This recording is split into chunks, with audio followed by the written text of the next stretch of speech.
नमस्कार दोस्तों, स्वागत है आप सभी लोग का आपके अपने YouTube channel live study Allahabad पर। तो दोस्तों, जैसा कि आपको पता है, प्रत्येक दिन शाम को 7 बजे से हम लोग Uttar Pradesh TGT PGT, Jharkhand TGT PGT, Uttarakhand lecturer, साथ ही साथ Bihar TGT PGT, LT grade, GIC lecturer, UGC NET और अन्य परीक्षाओं के प्रीवियस ईयर क्वेश्चन पेपर को देखते हैं। और इस सेशन में हम लोग ऐसे प्रश्नों का भी समावेश करते हैं जो प्रश्न इन परीक्षाओं के दृष्टिकोण से महत्वपूर्ण होते हैं। वही इकोनॉमिक्स की हमारी दूसरी क्लास लाइव स्टडी इलाहाबाद के मोबाइल एप्लीकेशन पे होती है, जिसका लिंक डिस्क्रिप्शन बॉक्स में है। यहाँ पे हम लोग इकोनॉमिक्स के कंप्लीट कॉन्सेप्ट्स को पढ़ते हैं, क्योंकि कॉन्सेप्ट जब तक आपके क्लियर नहीं होते हैं तब तक ऑब्जेक्टिव क्वेश्चन को सॉल्व करने में बहुत सारी कठिनाइयों का सामना करना पड़ता है। तो सिंपल, सटीक और साधारण भाषा में आपके सिलेबस के अनुसार इकोनॉमिक्स के सारे कॉन्सेप्ट आपको एप्लीकेशन पे पढ़ाए जा रहे हैं। यहाँ पे लाइव क्लास भी होती है। इनकेस अगर जो आप लाइव क्लास नहीं ज्वाइन कर पाते हैं तो फिर आपको रिकॉर्डेड क्लास भी मिल जाता है। जितनी बार चाहेंगे उतनी बार ओपन करके देख सकते हैं। लाइफ टाइम की वैलिडिटी आपको दी जाती है। साथ ही साथ दोस्तों, आपकी रिक्वायरमेंट को ध्यान में रखते हुए नोट्स भी प्रोवाइड किया जाता है, क्योंकि ऐसा देखा जाता है कि इकोनॉमिक्स के नोट्स मिलने कठिन होते हैं, या मिल भी जाते हैं तो इतने कॉम्प्लिकेटेड होते हैं कि समझ में नहीं आता है क्या पढ़ना है क्या छोड़ना है। तो सिंपल, सटीक, साधारण भाषा में आपको नोट्स दिया जा रहा है, ताकि एक तरफ आप कॉन्सेप्ट को पढ़ते रहिए, दूसरी तरफ नोट्स के माध्यम से रिवीजन करते रहिए। साथ ही साथ दोस्तों, आपको यहाँ पे टेस्ट सीरीज दिया जा रहा है, ताकि समय समय पे आप टेस्ट दीजिए, अपना इवेल्युएशन करिए कि आपकी तैयारी कैसी चल रही है, कहाँ पे गलतियां हो रही हैं, उन गलतियों को पहचानिए, फिर अगला टेस्ट दे करके अपने एक्यूरेसी को बेहतर करिए। साथ ही साथ दोस्तों, आपको यहाँ पे प्रीवियस ईयर के क्वेश्चन पेपर भी प्रोवाइड कराए जाएंगे, ताकि आप ये बात समझ पाए कि किस लेवल की तैयारी आपको करनी है। और करंट भी दोस्तों आपका कवर कराया जाता है। सब कुछ कवर कराना हमारी जिम्मेदारी है, बस आप ईमानदारी से एप्लीकेशन पे इनको फॉलो करते रहिए, इन सारे कंटेंट को फॉलो करते रहिए जैसे जैसे मैं बोल रहा हूँ, और फिर आप यूट्यूब पे प्रैक्टिस करते रहिए। आपको कहीं भी इधर उधर से कुछ भी कलेक्ट करने की जरूरत नहीं होगी। इकोनॉमिक्स की सारी बैचेस उपलब्ध है हमारे पास, चाहे आप किसी भी स्टेट से बिलोंग करते हो, उत्तर प्रदेश, बिहार, झारखंड, मध्य प्रदेश, दिल्ली, कहीं से भी बिलोंग करते हैं तो अलग अलग बैचेस हैं। आप डिस्क्रिप्शन बॉक्स में एप्लीकेशन का लिंक है, एप्लीकेशन को डाउनलोड करके डायरेक्ट भी कोर्स को परचेज कर सकते हैं। और अगर जो इनकेस अगर जो आप वहां से नहीं परचेज कर पा रहे हैं किसी कारणवश, तो दोस्तों आपको मैं फीस बता दूं। Madhya Pradesh state, Madhya Pradesh SET, UGC NET और असिस्टेंट प्रोफेसर की फीस जो है वो 2500 रुपए है।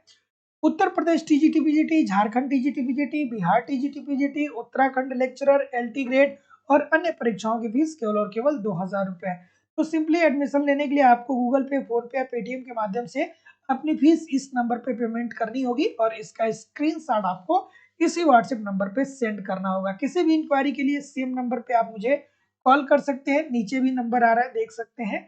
इस नंबर पे आप मुझे कॉल कर सकते हैं या व्हाट्सएप मैसेज कर सकते हैं, या डिस्क्रिप्शन बॉक्स में जाकर के आप कोर्स को डायरेक्ट भी परचेज कर सकते हैं। Good evening everybody. जिन लोगों ने भी चैनल को अभी तक सब्सक्राइब नहीं किया है, चैनल को सब्सक्राइब करके बेल आइकन को दबा दीजिए। प्रत्येक दिन शाम को 7 बजे से आपकी क्लास होती है। पहला प्रश्न आप लोगों के सामने ये रहा कि द्विक्षेत्रीय प्रारूप में आय का चक्रीय प्रवाह प्रदर्शित करता है। थोड़ा सा कमेंट करके बताइए कि द्विक्षेत्रीय प्रारूप किस अर्थशास्त्री के द्वारा दिया गया था। बिल्कुल ठीक है, एक सेकेंड। द्विक्षेत्रीय प्रारूप किस अर्थशास्त्री के द्वारा दिया गया था, कमेंट करके जरूर बताइए।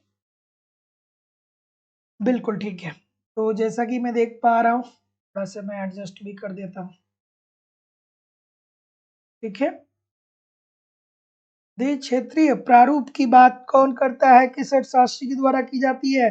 तो जैसा कि मैं देख पा रहा हूँ कि आप क्या बोल रहे हैं, आप बोल रहे हैं कि देखिए सर जी, घरेलू तथा व्यापारिक क्षेत्रों के बीच बहाव। ठीक है, तो द्विक्षेत्रीय प्रारूप जो है दोस्तों, वो क्या इंडिकेट करता है कि घरेलू क्षेत्र से व्यापारिक क्षेत्र की ओर क्या हो रहा है, बहाव किस तरीके से हो रहा है। जैसे अगर जो आसान भाषा में आपको मैं बताऊं, तो घरेलू क्षेत्र है जैसे जो हमारे प्राथमिक सेक्टर है, प्राथमिक सेक्टर से हम व्यापारिक क्षेत्रों से क्या हो रहे हैं, कैसे कनेक्ट हो रहे हैं। तो जितने लोग भी ऑप्शन नंबर ए बोल रहे हैं, सभी लोग का उत्तर यहाँ पे बिल्कुल ठीक हो जाएगा। चेंडे साहब ने दिया था, बिल्कुल ठीक है। देवेंद्र राव जी, सर हिस्ट्री कब से क्लास होती है? हिस्ट्री की क्लास शाम को 5 बजे से होती है, तो 5 बजे आप क्लास को ज्वाइन कर लीजिए। ठीक है, हिस्ट्री की जो क्लास होती है वो शाम को 5 बजे से होती है और इकोनॉमिक्स की क्लास शाम को 7 बजे से होती है। तो ये टाइम जो है वो इकोनॉमिक्स का है ना। चलिए, तो द्वि क्षेत्रीय प्रारूप में आय का चक्रीय प्रवाह प्रदर्शित करता है घरेलू एवं व्यापारिक क्षेत्रों के बीच बहाव। तो option number A according to the question this is the right answer हो जाएगा। किसने दिया था? चेंडी साहब ने दिया था। अगला, कि किन्स के अनुसार विनियोक्ता वांड की अपेक्षा मुद्रा को अपने पास रखना पसंद करते हैं जबकि वे उम्मीद करते हैं कि, बिल्कुल ठीक है, थोड़ा आराम से करिए। किन्स के अनुसार विनियोक्ता वांड की अपेक्षा मुद्रा को अपने पास अधिक रखना पसंद करते हैं जबकि वो उम्मीद करते हैं। अब यहाँ पे आपको एक चीज बात याद आनी चाहिए कि किन्स साहब ने क्या कहा था। किन्स साहब ने ये कहा था कि मुद्रा और बॉन्ड में क्या होता है? विपरीत संबंध होता है। मुद्रा और बॉन्ड्स में क्या होता है? विपरीत संबंध होता है।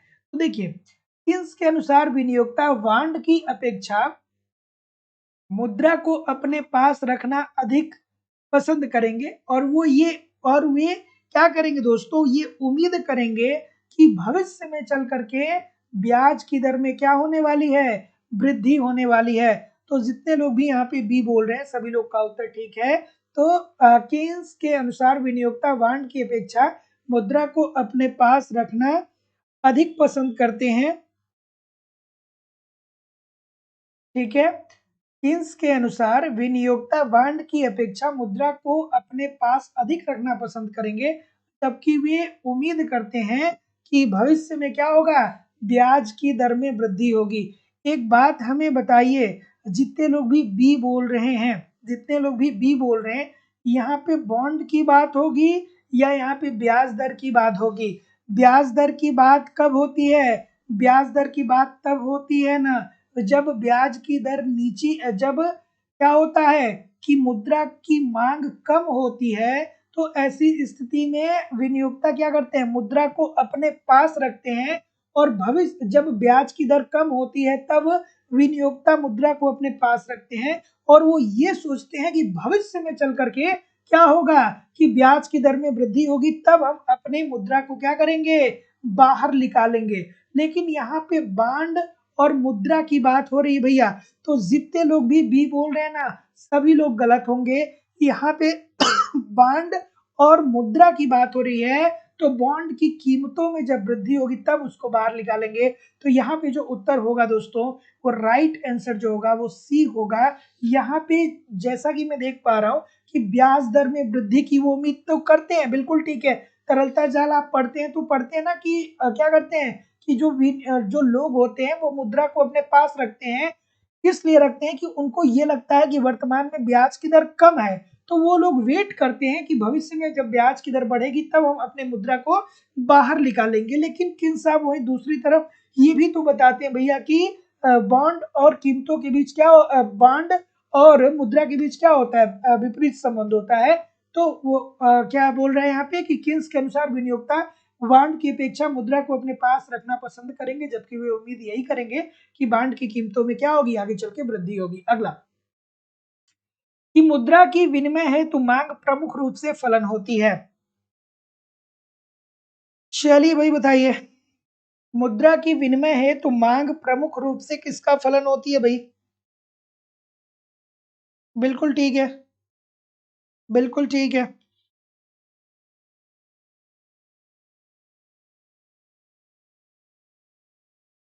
बिल्कुल ठीक है। क्या बोल रहे हैं? क्या बोल रहे हैं? चलिए, ऑप्शन नंबर बी बोल रहे हैं। और कोई? m is equal to function of Y. m is equal to function of Y. अगर जो किसी को नहीं पता है तो भैया कॉन्सेप्ट पढ़िए, ठीक है। तो जितने लोग भी ऑप्शन नंबर डी बोल रहे हैं सभी लोग का उत्तर ठीक है कि मुद्रा की विनिमय हेतु मांग प्रमुख रूप से किसका फलन होती है? आय का फलन होती है। ये बात कौन बताता है भैया? ये किन्स साहब के द्वारा बताया गया। ये किसकी थियरी है? ये किन्स की थियरी है। तो जितने लोग भी ऑप्शन नंबर क्या बोल रहे हैं? डी बोल रहे हैं, सभी लोग का उत्तर यहाँ पे बिल्कुल ठीक है। तो किन साहब ने क्या कहा कि मुद्रा की मांग जो होती है वो आय का फलन होता है। मुद्रा की मांग क्या होती है? आय का फलन होता है। ठीक है, तो जितने लोग भी ऑप्शन नंबर डी बोल रहे हैं बिल्कुल ठीक बोल रहे हैं। अगला, कि निम्नलिखित में से किसने मुद्रा को कल्याण के मापने का पैमाना बनाया? किसने कहा कि मुद्रा जो है ना वो लोगों के कल्याण को माप सकता है? किसने कहा? ठीक है, इस प्रश्न का उत्तर करिए। किसने कहा कि मुद्रा को निम्नलिखित में से किस मुद्रा को कल्याण के मापने का पैमाना बताया?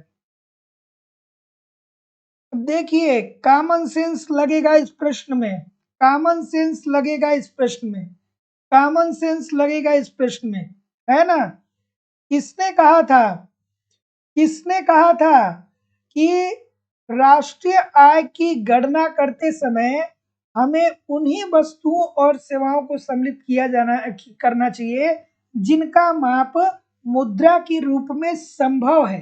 अर्थात राष्ट्रीय आय की गणना करते समय हमें उन्हीं वस्तुओं या सेवाओं को राष्ट्रीय आय की गणना में शामिल करना चाहिए जिनको हम मुद्रा रूपी पैमाने में माप सकते हैं। ये बात पीगू ने कही थी, ठीक है, और पीगू ने ये बात भी कही थी और पीगू ने ये भी बात बोली थी कि अगर जो समाज के कल्याण को मापना है तो उसको मुद्रा के रूप में भी हम माप सकते हैं। तो जितने भी महानुभाव क्या बोल रहे हैं? डी बोल रहे हैं सर। सभी लोग का उत्तर यहाँ पे बिल्कुल ठीक होने वाला है। अगला प्रश्न, कि किन्स के रोजगार सिद्धांत में पूर्ण रोजगार का अर्थ क्या है? ठीक है, किन्स साहब ने अपनी जो रोजगार की थियरी दी थी उसमें एक अर्थव्यवस्था पूर्ण रोजगार की स्थिति में कब होगी, आपको कमेंट करके बताना है। बिल्कुल ठीक है, ये प्रश्न काफी कंट्रोवर्सी लिए हुए है, मैं समय समय पे आप लोग को बताता भी हूँ। ठीक है, बिल्कुल ठीक है, बिल्कुल। तो जितने भी महानुभाव क्या बोलेंगे, जितने भी महानुभाव क्या बोलेंगे? डी बोलेंगे। और कोई? बिल्कुल।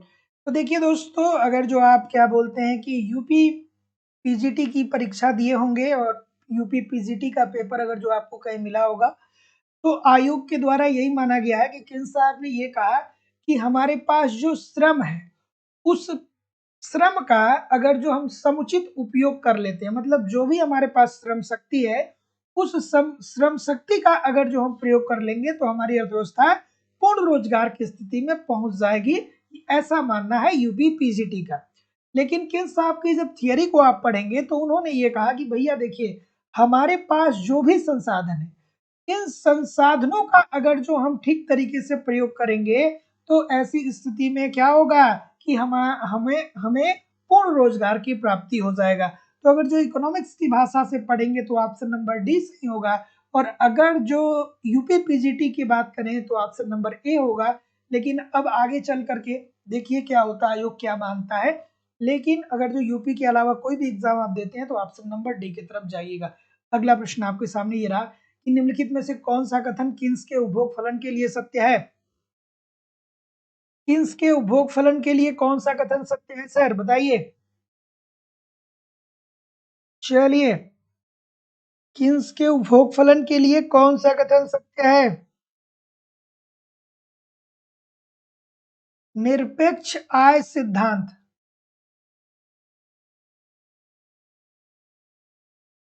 निरपेक्ष आय सिद्धांत के अंतर्गत किन साहब ने क्या कहा? बच्चों वाली बात कही भाई, आपके भी जीवन में अप्लाई होगा ये, ठीक है। तो किन साहब ने अपने निरपेक्ष आय सिद्धांत के निरपेक्ष आय सिद्धांत के अंतर्गत ये कहा कि ये नहीं कहा कि उपभोग में वृद्धि आय वृद्धि से कम तीव्रता से होती है, ठीक है। देखिए ध्यान से समझिए, ये क्या बोल रहा है कि निम्नलिखित में से कौन सा कथन किन्स के उपभोग फलन के लिए सत्य है। तो सत्य के अंतर्गत उन्होंने ये बताया कि जब व्यक्ति की आय तेजी से बढ़ती है तो उपभोग क्या होता है, उपभोग व्यय उसका कम हो जाता है। देखिए उपभोग में वृद्धि आय वृद्धि से कम तीव्रता से होती है। जैसे मान लीजिए अभी 5,000 रुपए आपको पॉकेट मनी घर से मिलती है तो आप 5,000 रुपए का उपभोग कर रहे हैं, लेकिन जब नौकरी लग जाएगी 70,000 रुपए मिलने लगेगा तो आप कितना बढ़ा पाएंगे? 70,000 में से कम 30,000 या 20,000 या 10,000 रुपए भी तो एटलीस्ट बचाएंगे ना। तो जितनी तेजी से आपकी आय बढ़ती है उतनी तेजी से आपका उपभोग भी नहीं बढ़ता है। ठीक है, मतलब आय बहुत तेजी से बढ़ती है लेकिन उस अनुपात में आपका उपभोग नहीं बढ़ पाता है। तो जितने भी महानुभाव डी बोल रहे हैं बिल्कुल ठीक बोल रहे हैं। अगला, निम्नलिखित में से कौन एक गुणक के मान के रिसाव का कारण होता है? गुणक क्या बताता है भैया? गुणक ये बताता है कि जब हम अपने देश में निर्मित वस्तुओं को दूसरे देशों में भेजते हैं, अर्थात जब हम निर्यातों में वृद्धि करते हैं, तो इससे राष्ट्रीय आय में के गुना वृद्धि आ जाती है। मतलब जितनी तेजी से हम निर्यात करते हैं उससे बहुत तेजी से हमारा क्या होता है, राष्ट्रीय आय में वृद्धि हो जाती है। लेकिन अब ये राष्ट्रीय आय में रिसाव का मतलब क्या हो जाएगा? रिसाव का मतलब क्या हो जाएगा कि एज इट इज चीजें नहीं चलेंगी। जैसे पढ़ते हैं ना, रीजनिंग कभी पढ़े होंगे, गणित पढ़े होंगे, तो एक एक पानी की टंकी जो है वो क्या कर रही है सॉरी, एक नल खोलने पर पानी की टंकी 3 घंटे में बढ़ रही है। वहीं दूसरी तरफ अगर जो पानी की टंकी से एक नल खोल दिया जाता है तो क्या होने लगता है, पानी का रिसाव होने लगता है। तो ऐसी स्थिति में टंकी भरने का को टंकी भरने में कितना समय लेगी? आप पढ़ते हैं ना इस प्रकार के प्रश्नों को। तो वही बात है, रिसाव का मतलब क्या हुआ, यही हुआ गया कि भैया हम गुणक के अंतर्गत तो ये पढ़ते हैं कि अगर जो हम निर्यातों में वृद्धि करते हैं तो राष्ट्रीय आय में जितना निर्यात करते हैं उससे कई गुना वृद्धि होती है। लेकिन अब इसमें भैया रिसाव कैसे होगा? तो आप कहेंगे कि सर जी आयात में वृद्धि करेंगे। क्यों? जब आयात में वृद्धि करेंगे तो जितना हम निर्यात कर रहे हैं भैया, तो निर्यात को क्या करेगा कि निर्यात एक तरफ हम तो कर रहे हैं लेकिन आयात भी कर रहे हैं, तो ये हमारे निर्यात की इंपॉर्टेंस को क्या करने वाला है, कम करने वाला है। तो जब कम करेगा भैया तो ये क्या हो जाएगा, गुणक में रिसाव हो जाएगा। तो जितने लोग भी ऑप्शन नंबर डी बोल रहे हैं ठीक बोल रहे हैं। अगला, ISLM गुणक की अवधारणा सर्वप्रथम किसने दिया था? रोजगार गुणक के रूप में RF काहन ने। विकसित किसने किया था? निवेश गुणक के रूप में किसने किसने किसने विकसित किया था? निवेश गुणक किसने दिया था बताइए, चलिए कमेंट करके बताइए।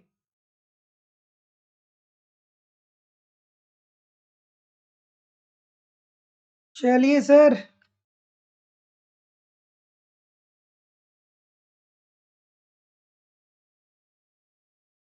ये बोल रहे हैं और कोई सर? सभी लोग ये बोल रहे हैं। कुछ महानुभाव डी बोलेंगे, कुछ महानुभाव डी बोलेंगे कि नहीं बोलेंगे? सी बोलेंगे कुछ? ये IS होता है, पढ़े होंगे कॉन्सेप्ट तो भाई पता होगा, नहीं पढ़े होंगे तो नहीं पता होगा। यहाँ पे होती है ब्याज और यहाँ पे होता है आय। ठीक है, तो जितने लोग भी क्या बोल रहे हैं, जितने लोग भी क्या बोल रहे हैं, ये बोल रहे हैं, सभी लोग का उत्तर ठीक होगा कि ब्याज ऊंची ब्याज दर तथा नीचे आय स्तर के बीच, मतलब ऊंची ब्याज दर। यहाँ पे देखिए ये क्या है, ये ब्याज दर है। तो ये वाला पॉइंट क्या दिखाता है कि ब्याज दर उच्चतम है, और ये वाला जो पॉइंट है ये क्या दिखाता है, ये जो है ये आय को इंडिकेट करता है। तो ये क्या है, ये आय को इंडिकेट करता है। तो ये क्या दिखा रहा है कि उच्च ब्याज दर और निम्न निम्न आय के मध्य संबंध को ही तो बताया है ना। तो जितने लोग भी क्या बोल रहे हैं सर, जितने लोग भी क्या बोल रहे हैं, ये बोल रहे हैं ठीक बोल रहे हैं। ठीक है, तो option number A this is the right answer हो जाएगा। निम्नलिखित में से किसने सोचा था कि पूंजीवाद भविष्य में निष्क्रिय रह जाएगा?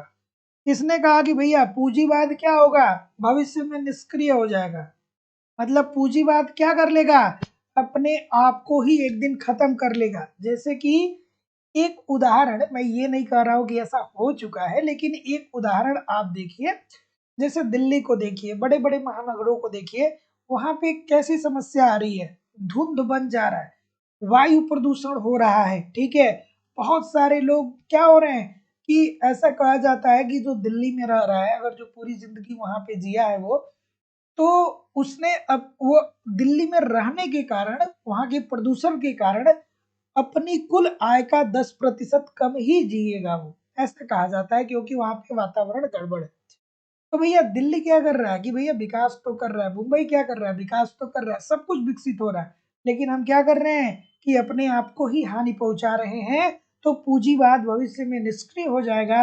ये बात किसने कही थी? शुम्पीटर साहब ने कही थी। यहीं पे तुरंत याद आना चाहिए कि एक उद्यमी लाभ कैसे कमाता है, तो वो नव प्रवर्तक होता है, अर्थात नए नए आइडियाज लाता है, नव प्रवर्तन के कारण वो लाभ कमाता है। और जब नई आइडियाज उसके दिमाग में आ जाएगा, पैसा उसको चाहिए, तो पैसा किससे ले लेगा?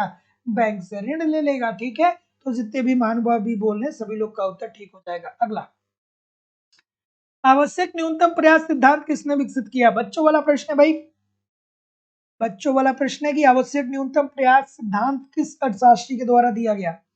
चलिए बताइए। यहाँ पे आई डोंट थिंक सो कि रुकने की जरूरत है। रुकने की जरूरत है क्या किसी को? लेकिन याद आना चाहिए कि सर जी लेवेंस्टीन साहब ने दिया तो था, लेकिन आवश्यक न्यूनतम प्रयास सिद्धांत के अंतर्गत लेवेंस्टीन साहब ने क्या कहा था? तो आज के बाद जिंदगी में कभी भी नहीं भूलिएगा। एक लाइन में आसान भाषा में मैं बता रहा हूँ कि आवश्यक न्यूनतम प्रयास सिद्धांत के अंतर्गत लेवेंस्टीन साहब ने ये कहा था कि अल्प विकसित देश की समस्या ये है कि जब अल्प विकसित देश में क्या होता है, जनसंख्या बढ़ता है। जब उस देश की जनसंख्या बढ़ती है, तो जनसंख्या बढ़ने के कारण क्या होता है, वहां की प्रति व्यक्ति आय जो होती है, प्रति व्यक्ति आय जो होती है वो बराबर हो जाती है जीवन निर्वाह के, जीवन निर्वाह के, जीवन निर्वाह के। अर्थात अल्प विकसित देशों में जब जनसंख्या बढ़ती है तो क्या होता है, प्रति व्यक्ति आय जो होता है वो बराबर हो जाता है जीवन निर्वाह के।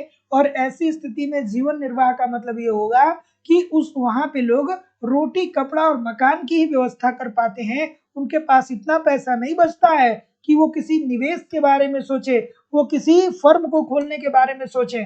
ठीक है, तो रोटी कपड़ा मकान की बस वो व्यवस्था कर पाते हैं।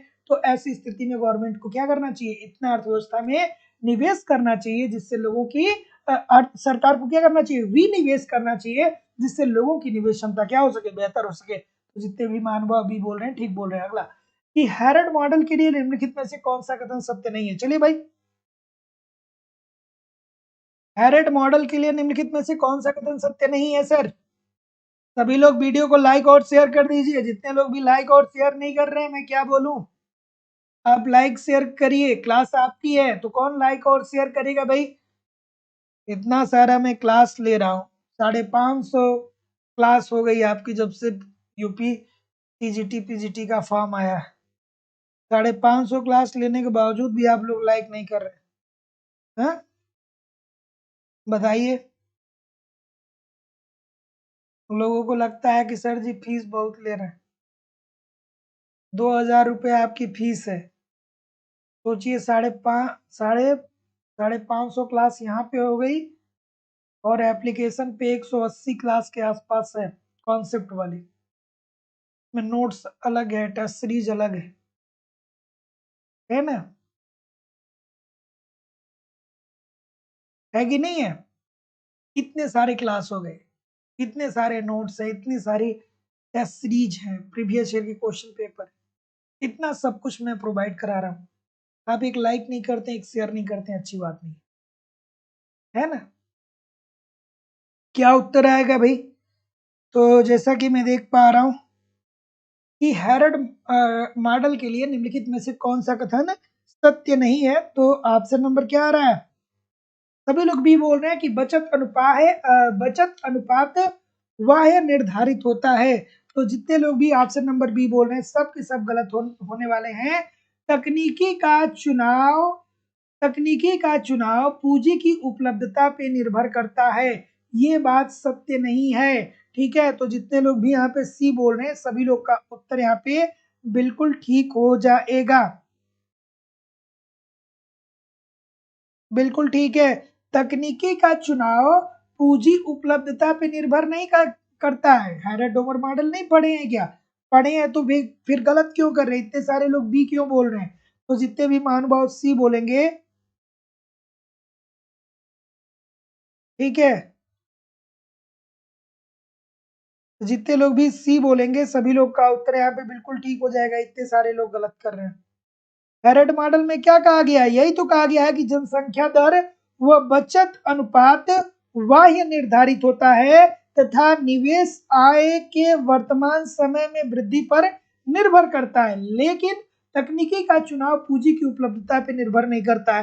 तो जितने लोग भी क्या बोल रहे हैं? सी बोल रहे हैं, ठीक बोल रहे हैं। अगला, कि एक अर्थव्यवस्था जिसकी विकास दर जनसंख्या वृद्धि दर के बराबर है वह विकास कर रही है। क्या उत्तर होगा भाई?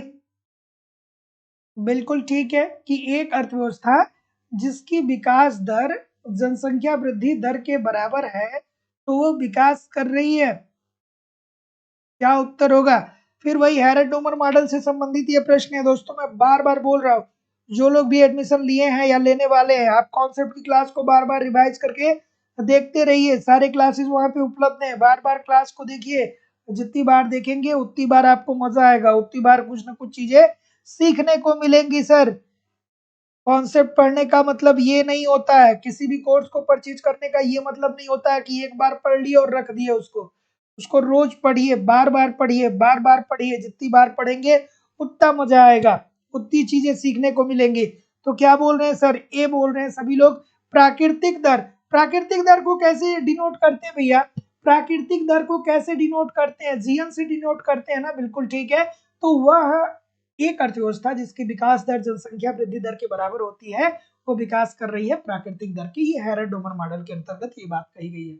अगला, उत्पादक परिसंपत्ति के रूप में मानव संपत्ति को मुद्रा के सिद्धांत में उपयोग करने का श्रेय जाता है। किसको जाता है भाई? मानव संपत्ति। आप लोग भी एक संपत्ति ही हैं, है ना? हम सभी लोग क्या है? एक संपत्ति ही हैं। जो भी पढ़ लिख रहा है, तो जो पेरेंट्स हैं वो क्या चाहते हैं कि हमारा लड़का पढ़ लिख ले और पैसा कमाए। तो वो क्या क्रिएट कर रहे हैं? एक संपत्ति बना रहे हैं। कोई गार्जियन ये थोड़ी चाहता है, कोई पेरेंट्स ये थोड़ी चाहता है कि हमारा बच्चा पढ़ लिख ले और जिंदगी को कैसे जीना है ये सीख ले। थोड़ा बहुत भी पैसा कमा लेगा तो काम चल जाएगा। लोग ये नहीं चाहते। लोग क्या चाहते हैं? भैया लड़का पढ़ लिख ले, खूब पैसा कमाए, और जब हम वृद्ध हो जाएं तो क्या करे? कि हमको सिंहासन पे बैठाए, है ना? तो वो भी क्या कर रहे हैं? एक संपत्ति ही तैयार कर रहे हैं। चलिए, लेकिन हम लोग क्या है? मानव संपत्ति है। चलिए, तो उत्पादक परिसंपत्ति के रूप में मानव संपत्ति को मुद्रा के सिद्धांत में उपयोग करने का जो श्रेय जाता है वो किसको जाता है? इतने सारे लोग गलत कर रहे हैं। क्यों गलत कर रहे हैं भाई? ये फ्रीडमैन साहब ने कहा था ना, तो फिर गलती क्यों कर रहे हैं? ये सी बोल रहे हैं ना, फ्रीडमैन बोल रहे हैं ना ये बात। तो जितने लोग भी क्या बोल रहे हैं? सी बोल रहे हैं, बिल्कुल ठीक है कि उत्पादक परिसंपत्ति के रूप में मानव संपत्ति, अर्थात मानव को क्या करिए? आप अच्छी शिक्षा दीजिए, मानव को आप अच्छा स्वास्थ्य दीजिए, मानव को आप अच्छी भोजन दीजिए। जब वो अच्छा शिक्षा ग्रहण करेगा, स्वास्थ्य उसका ठीक रहेगा, उसे ज्ञान जब मिलेगा तो वो उत्पादन करने की क्षमता उसकी क्या हो जाएगी? बहुत ज्यादा हो जाएगी। ठीक है, see this is the right answer हो जाएगा। अगला प्रश्न, कि सुम्पीटर के अनुसार आर्थिक विकास एक है। यही कारण तो है ना कि जैसे देखते हैं बहुत सारे लोग होते हैं जो बचपन में पैसा कमाने लगते हैं, ठीक है, और आप तैयारी कर रहे हैं, आप कंपटीशन एग्जामिनेशन की तैयारी कर रहे हैं, और आपके बगल वाला दिल्ली बम्बई जा करके 10,000 रुपये महीने कमा रहा है, 5,000 में खर्चा कमा ले रहा है, कर ले रहा है, और 5,000 घर पे भेज रहा है, और उसके घर वाले बहुत अच्छे से हैं। ठीक है, सबके घर की स्थिति है। तो कभी कभी क्या होता है कि परिवार वाले बोलते हैं कि देखो वो तो कमा रहा है इतने सालों से, और तुम तो इतने साल से कुछ कर ही नहीं रहे। तो ये बात ध्यान में रखिएगा कि वो 10,000 से शुरू किया है तो पूरी जिंदगी भर जाते जाते वो 50,000 तक मैक्सिमम महीना कमा पाएगा। लेकिन आप जो हैं वो करोड़ों अरबों का बिजनेस खड़ा कर सकते हैं। क्यों? क्योंकि आप क्या ले रहे हैं? एक तजुर्बा ले रहे हैं। ये क्या ले रहे हैं? ज्ञान की भट्टी में पक रहे हैं। ठीक है, जहां पे आपको अनुभव मिल रहा है, जहां पे आपको ज्ञान मिल रहा है। तो कितना स्टार्ट से शुरू करेंगे ये डिपेंड नहीं करता है, कितना करेंगे ये डिपेंड करता है। तो जो लोग शुरुआती दौर में पैसा कमाने लगते हैं 2 4 10,000, ठीक है, चलिए आगे बढ़ते हैं। तो जितने लोग भी ऑप्शन नंबर फिर गलत बोल रहे हैं, स्थैतिक अवस्था में असतत परिवर्तन होता है, इतने सारे लोग गलत बोल रहे हैं। सी क्यों बोल रहे हैं भैया, सी क्यों बोल रहे हैं, ए होगा ना। तो जितने लोग भी ऑप्शन नंबर ए बोल रहे हैं बिल्कुल ठीक है। स्थैतिक अवस्था अर्थव्यवस्था में क्या होती है, स्थिति क्या होती है, एज इट इज होती है। कोई एक नया नव प्रवर्तक आता है, नया नया आइडिया लेके आता है, कुछ ऐसा आइडिया लेके आता है जो आज से पहले किसी ने नहीं लाया। वो आइडिया, उस आइडिया से वो क्या करता है, बैंक से ऋण लेता है, उत्पादन करता है और फिर उस वस्तु को मार्केट में बेच देता है और उसी के प्रतिफल के रूप में उसे लाभ मिलता है और इकोनॉमी हमारी चल पड़ती है आगे। तो जितने लोग भी ए बोल रहे हैं बिल्कुल ठीक बोल रहे हैं, है ना। अगला प्रश्न, कि निम्नलिखित में से कौन सी मदें भुगतान शेष खाते में व्यापार की अदृश्य मदें हैं। व्यापार की अदृश्य मदें क्या है भाई, बिल्कुल ठीक है।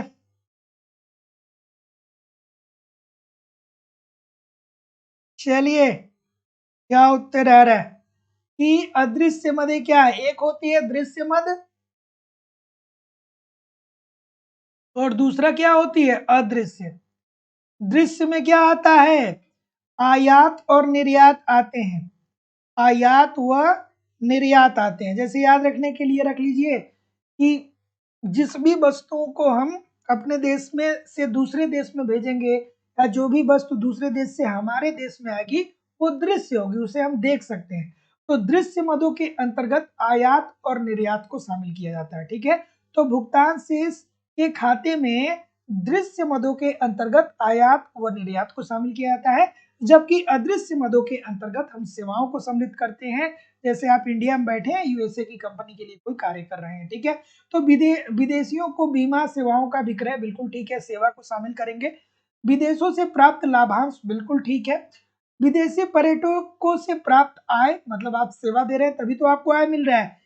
विदेशियों को परिसंपत्तियों का विक्रय, बिल्कुल ठीक है। तो जितने भी महानुभाव डी बोलेंगे सभी लोग का उत्तर यहाँ पे बिल्कुल ठीक हो जाएगा, उपरोक्त सभी। अगला, निम्नलिखित कथनों पे ध्यान दें और ध्यान देकर के ये बताइए कि उपरोक्त में से कौन से कथन प्रतिष्ठित अंतरराष्ट्रीय व्यापार सिद्धांत के लिए सत्य है। थोड़ा आराम से, धैर्य से और प्यार से भाई।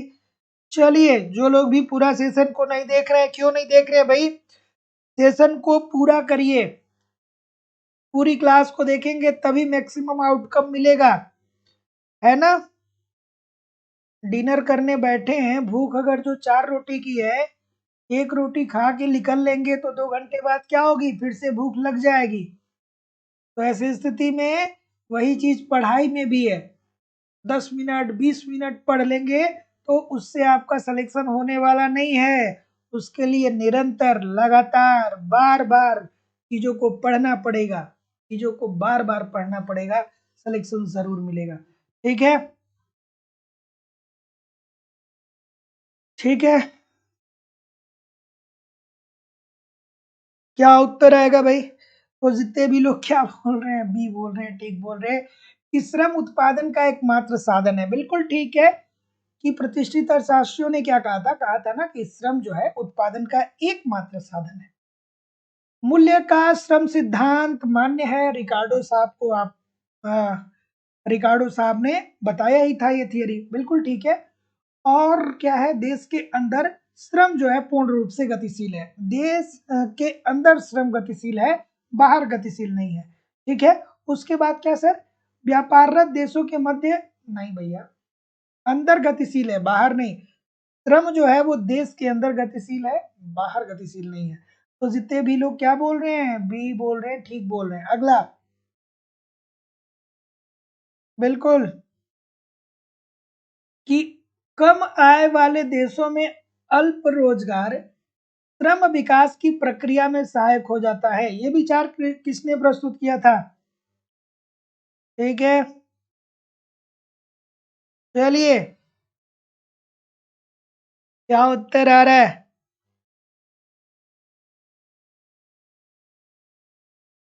चलिए क्या उत्तर आ रहा है भाई, बताइए। हम्म,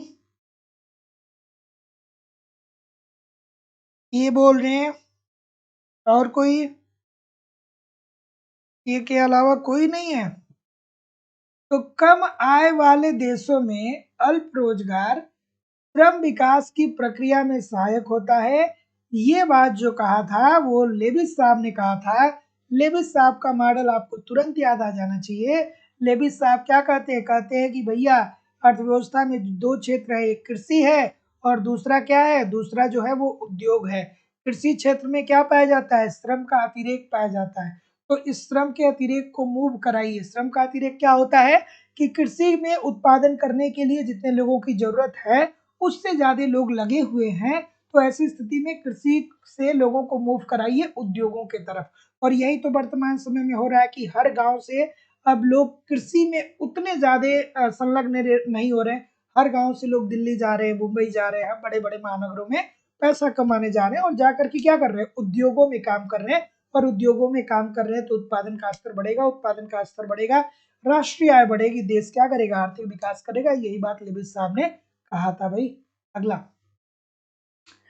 आय में परिवर्तन और निर्यात में परिवर्तन के अनुपात को बोलते हैं। बताइए, जो लोग भी लाइक शेयर नहीं कर रहे हैं, क्यों नहीं कर रहे हैं भाई? सभी लोगों से निवेदन है कि आप वीडियो को लाइक और शेयर तो कर दिया करिए यार, है ना। लाइक शेयर तो कर दिया करिए, क्लास आप ही की तो है, और किसकी क्लास है? हम्म, चलिए, निवेदन है सभी लोगों से कि वीडियो को लाइक कर दीजिए और शेयर कर दीजिए। ऑप्शन नंबर, क्या उत्तर आ रहा है? Delta Y upon delta x.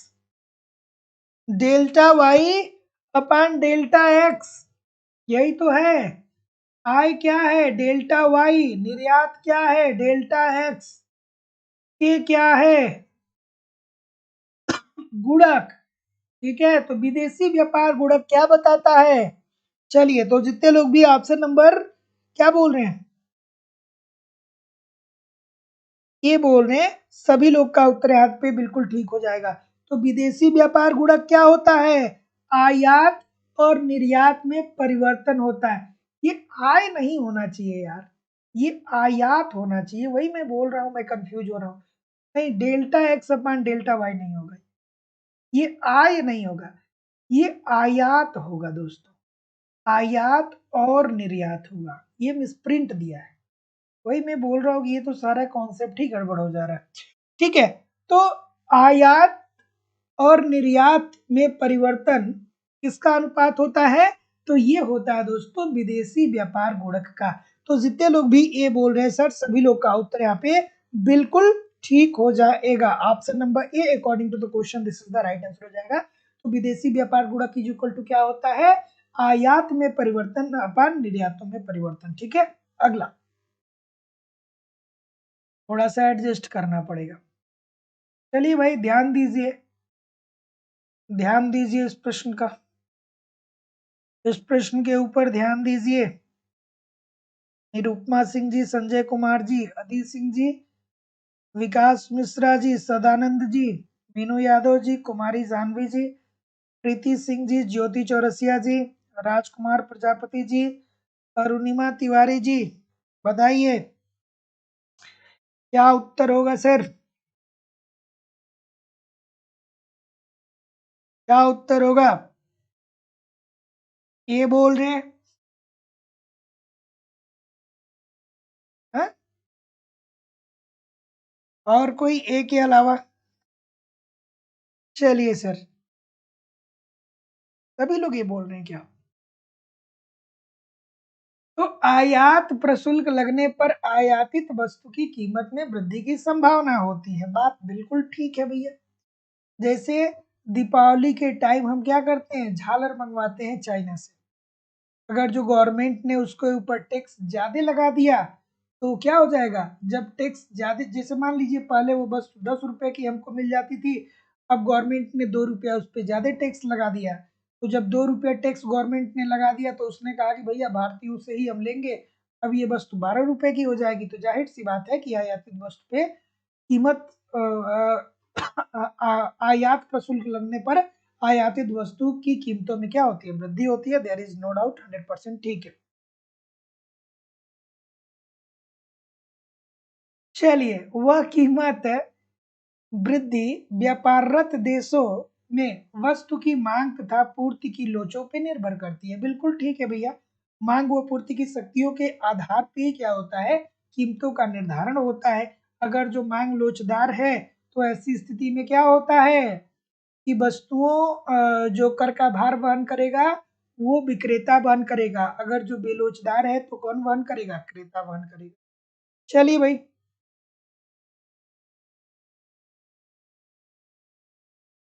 प्रणाम सर, झबुआ से बोल रहे हैं। चलिए ठीक है उदय जी, चलिए झबुआ से आप है तो क्लास को ज्वाइन किया करिए, प्रत्येक दिन 7 बजे से क्लास होती है।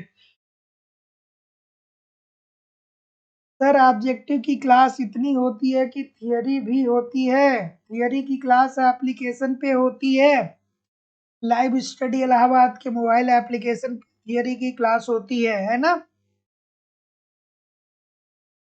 तो जो लोग भी ज्वाइन करना चाहते हैं ज्वाइन कर सकते हैं, वहाँ पे कंप्लीट आपको थियरी पढ़ाई जाती है, आपके सिलेबस के अनुसार कंप्लीट आपको नोट्स दिए जाते हैं, टेस्ट सीरीज, प्रीवियस ईयर के क्वेश्चन पेपर और करंट सब कुछ प्रोवाइड किया जा रहा है। किसी भी इंक्वायरी के लिए क्लास के बाद इस नंबर पे कॉल कर लीजिएगा, मैं ही कॉल रिसीव करूंगा। चलिए बताइए भाई उदय जी, चलिए बताइए कि निम्नलिखित कथनों में से कौन स्वतंत्र अंतरराष्ट्रीय व्यापार के संदर्भ में सत्य है। स्वतंत्र व्यापार के संदर्भ में सत्य कौन सा है भाई, तो जैसा कि मैं देख पा रहा हूँ क्या बोल रहे हैं, बिल्कुल ठीक है, बिल्कुल ठीक है। तो जितने भी महानुभाव डी बोल रहे हैं उपरोक्त सभी, क्योंकि मुक्त व्यापार संसाधनों के अनुकूलतम प्रयोग को क्या करता है, प्रेरित करता है। क्योंकि मुक्त व्यापार में क्या होता है दोस्तों कि पूर्ण प्रतियोगिता की जैसी स्थिति विद्यमान होती है, बहुत सारे क्रेता हो जाएंगे, बहुत सारे विक्रेता हो जाएंगे, तो जो भी आपके पास संसाधन है उन संसाधनों का आप अनुकूलतम प्रयोग करिए, बिल्कुल ठीक है। मुक्त व्यापार एकाधिकार के सृजन को रोकता है, बिल्कुल भाई ठीक है। जैसे मान लीजिए कि भारत में पेट्रोलियम अगर जो नहीं पाया जाता है, हालांकि पाया जाता है लेकिन मान लीजिए कि नहीं पाया जाता है, तो ऐसी स्थिति में हम लोग तो भाई पेट्रोल से चलने वाली गाड़ी कोई चला ही नहीं सकते थे भारत में। लेकिन ऐसी स्थिति में क्या हुआ कि विश्व की सभी अर्थव्यवस्थाएं क्या करती है, एक दूसरे से व्यापार करती हैं, तो हमें पेट्रोल मिल जाता है। तो पेट्रोल क्या है, एकाधिकार की टाइप की प्रवृत्ति को समाप्त करता है। मुक्त व्यापार औद्योगिक संरचना का विविधीकरण भी करता है, बिल्कुल ठीक है। तो जितने लोग भी डी बोल रहे हैं ठीक बोल रहे हैं। भारत में वाणिज्य बैंकों की गैर निष्पादीय आस्तियों की समस्या को सुलझाने के प्रयास में निम्नलिखित में से किसका नाम जुड़ा हुआ है। वाणिज्यिक बैंक, वाणिज्यिक बैंक के संदर्भ में पूछ रहा है भैया, बताइए। बिल्कुल ठीक है, वाणिज्यिक बैंक के संदर्भ में क्या उत्तर आएगा भाई। तो जैसा कि मैं देख पा रहा हूं, तो जितने लोग भी डी बोल रहे हैं सभी लोग का उत्तर यहाँ पे बिल्कुल ठीक हो जाएगा, नरसिम्हन समिति। Option number D according to the question this is the right answer हो जाएगा। सर यूजीसी नेट का एग्जाम दिसंबर में, अरे भाई मुझे भी पता होगा कि नेट का एग्जाम दिसंबर में है, आप मुझे बता रहे हैं तो मैं क्या करूं, दिसंबर में है तो आप जाइए परीक्षा दीजिए। हम्म, हमको उस परीक्षा से क्या करना है, हमने तो सारा कंटेंट मैं आप लोग को यहाँ पे प्रोवाइड करा रहा हूँ, ठीक है। चलिए, सामान्यतः व्यक्ति आय के एक निश्चित अंश को मुद्रा कोष के रूप में रखना चाहते हैं, ये कथन किससे संबंधित है भाई, ये कथन किससे संबंधित है। हम्म, तो जैसा कि मैं देख पा रहा हूँ क्या बोल रहे हैं sir, B D, B D, बहुत सारे लोग गलत बोल रहे हैं। M is equal to K Y किसका है,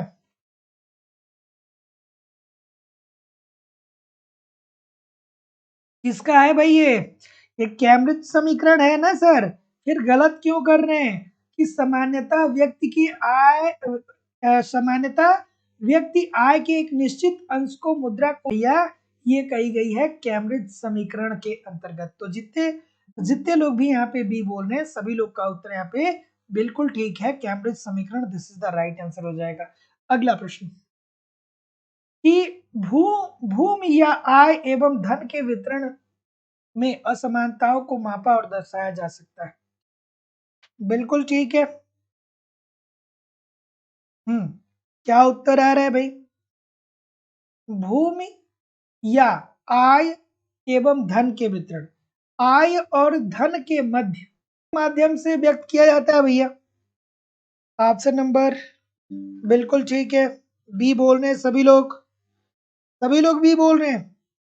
तो जितने लोग भी क्या बोल रहे हैं, लारेंज वक्र बोल रहे हैं, सभी लोग का उत्तर ठीक है। देखिए दोस्तों, आय की विषमता को मापने की दो विधियां होती हैं, एक होती है गिनी गुणांक और दूसरा होता है लारेंज वक्र। एक होता है गिनी गुणांक और दूसरा होता है लारेंज वक्र। तो आय की विषमता जो यहाँ पे पूछ रहा है, आय की विषमता या भूमि की विषमता या धन की विषमता को मापने की दो विधियां हैं, एक होती है भैया लारेंज वक्र और दूसरी होती है गिनी गुणांक। ठीक है, अगला प्रश्न, समता का नियम सर्वाधिक पूरा होता है। और दोस्तों जिन लोगों ने भी अभी तक लाइव स्टडी इलाहाबाद के मोबाइल एप्लीकेशन पे कॉन्सेप्ट की क्लास नहीं ज्वाइन की है, आप जरूर ज्वाइन करिए। यहाँ पे आपको इकोनॉमिक्स के सारे कॉन्सेप्ट आपके सिलेबस के अनुसार सिंपल सटीक साधारण भाषा में पढ़ाए जा रहे हैं। साथ ही साथ कंप्लीट आपको इकोनॉमिक्स के नोट्स दिए जा रहे हैं। एक तरफ आप कॉन्सेप्ट को पढ़ते रहिए, दूसरी तरफ आप नोट्स के माध्यम से अपना रिवीजन करते रहिए। साथ ही साथ टेस्ट सीरीज दिया जा रहा है, समय समय पे टेस्ट दीजिए, अपना इवेल्युएशन करिए कि आपकी तैयारी कैसी चल रही है, आपके एग्जाम में किस प्रकार के प्रश्न पूछे जाते हैं, प्रीवियस ईयर के क्वेश्चन पेपर और करंट सब कुछ प्रोवाइड कराना हमारी जिम्मेदारी है। बस आप ईमानदारी से एप्लीकेशन पे लगे रहिए, यूट्यूब पे प्रैक्टिस करते रहिए, कहीं भी इधर उधर से आपको कुछ भी कलेक्ट करने की जरूरत नहीं होगी। भैया कुछ दिन पढ़िए तो, कुछ महीने पढ़िए तो, बस 2-3 महीने पढ़ लीजिए, सब कुछ आपका कवर होने वाला है। लेकिन बस आप ईमानदारी से हमारे साथ लगे रहिए, एप्लीकेशन पे और यूट्यूब पे दोनों जगह क्लास करते रहिए। Uttar Pradesh TGT PGT, Jharkhand TGT PGT, Bihar TGT PGT, LT grade, GIC lecturer, UGC NET economics के सारे बैचेज उपलब्ध हैं। डिस्क्रिप्शन बॉक्स में जाकर के एप्लीकेशन का लिंक डाउनलोड करके डायरेक्ट कोर्स को परचेज कर सकते हैं, या एडमिशन की फीस केवल और केवल 2,000 रुपए। तो आपको गूगल पे, फोन पे या पेटीएम के माध्यम से फीस इस नंबर पे पेमेंट करनी होगी और इसका स्क्रीनशॉट आपको इसी व्हाट्सएप नंबर पे सेंड करना होगा। किसी भी इंक्वायरी के लिए नीचे दिए गए नंबर पे आप कॉल कर सकते हैं या व्हाट्सएप मैसेज कर सकते हैं। तो जितने लोग भी ऑप्शन नंबर यहाँ पे क्या बोल रहे हैं, सी बोल रहे हैं, बिल्कुल ठीक बोल रहे हैं। लेकिन एक बात समझिएगा दोस्तों, यहाँ पे पता है क्या देना चाहिए था, ये सीमा समता का नियम सर्वाधिक पूरा होता है, इसके जगह पे इसे क्या देना चाहिए था, सीमांत त्याग का नियम। ठीक है, सीमांत त्याग का नियम। यहाँ पे क्या होता है कि जिसकी जितनी आय होती है उसी के अनुसार वो टैक्स देता है। अगर जो किसी व्यक्ति की आय ज्यादा है तो वो ज्यादा टैक्स देगा, और किसी व्यक्ति की आय कम है तो वो कम टैक्स देगा। तो ऑप्शन नंबर जितने लोग भी सी बोल रहे हैं ठीक बोल रहे हैं, लेकिन इसमें थोड़ा सा एरर है।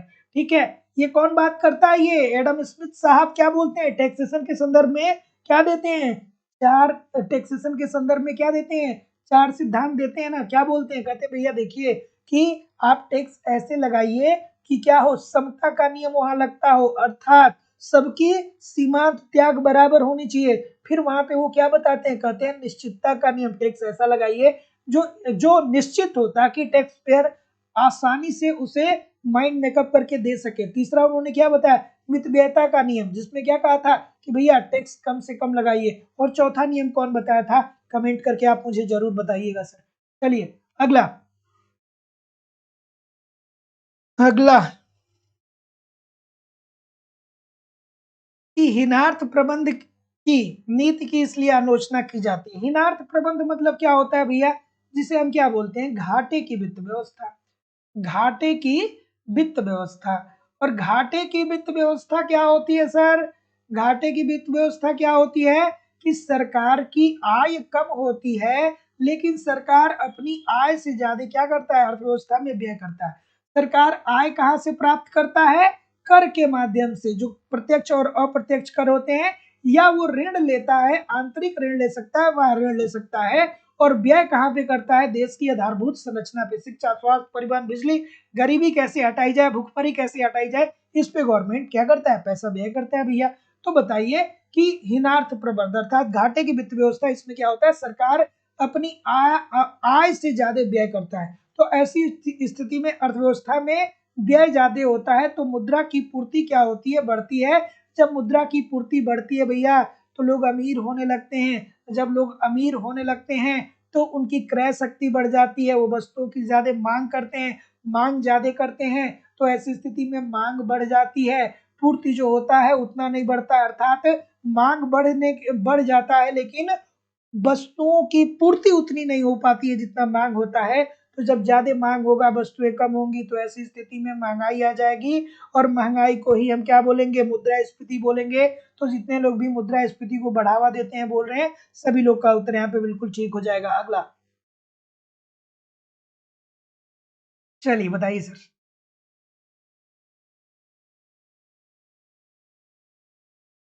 क्या उत्तर होगा कि निम्नलिखित में से कौन राजकोषीय नीति का उपकरण है? राजकोषीय नीति का उपकरण है कौन सा भाई? डी बोल रहे हैं, तो जितने लोग भी डी बोल रहे हैं, अभी तो बताया राजकोषीय नीति में क्या होता है, गवर्नमेंट की आय और व्यय, सरकार की आय और व्यय, यही तो राजकोषीय नीति के अंतर्गत गवर्नमेंट क्या करती है, अपने आय और व्यय अपने आय और व्यय को क्या करती है, प्रेजेंट करती है। तो आय कहाँ से प्राप्त होता है दोस्तों?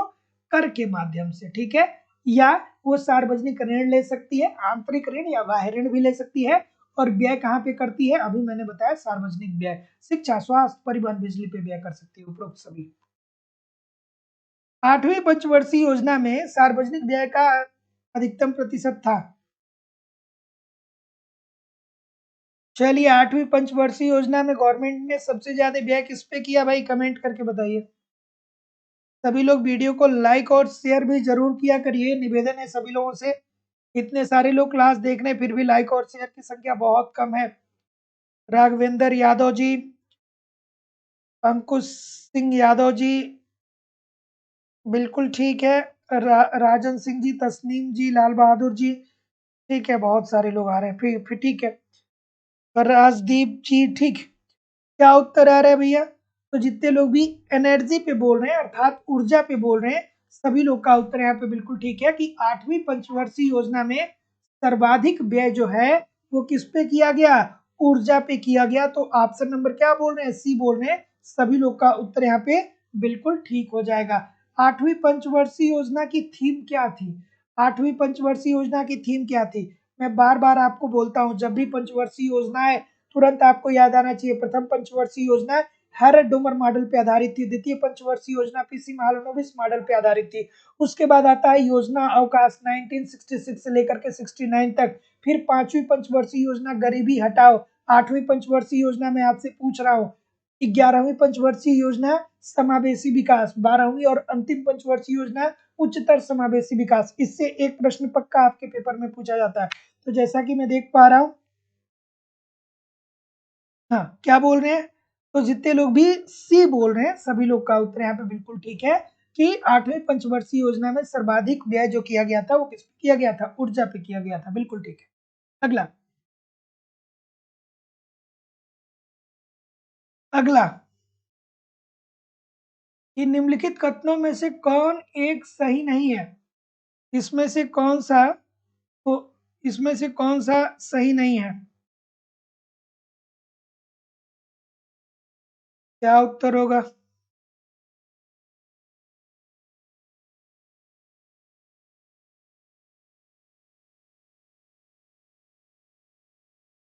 चलिए,